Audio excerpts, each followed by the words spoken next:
काय प्रमुख मागणी काय आहे?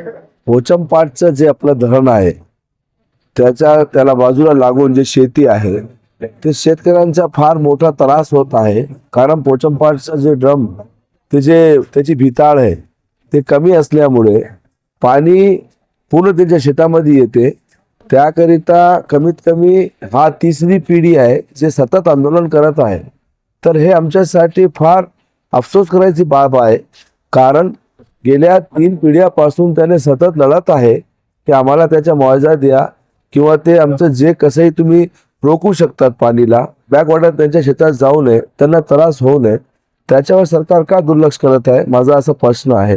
कारण हा गोरगरीब शेतकरी जे आमच्यासाठी रात्रंदिवस सतत मेहनत करत राहतात, काही त्याने उन्हाळा बघत नाही, हिवाळा बघत नाही, तरच घेतात, पावसाळ्यामुळे आमच्यासाठी शेती करतात. त्याच्यामुळे जर त्यांच्या परिवाराला न्याय भेटत नसेल तर हे चांगली गोष्ट नाही, हे अफसोस करायची बात आहे. त्याकरिता मी बोलतो की लवकरात लवकर त्यांचे जितके मागणे आहे आमच्या शेतकरीचे ते पूर्ण झाले पाहिजे. त्याने आतापर्यंत नुकसान झालं त्याचा मुआवजा दिला पाहिजे आणि पुढे चालून त्यांना त्रास होऊ नये त्याकरिता पाण्याची रोकथाम केली पाहिजे अशी आमची मागणी आहे.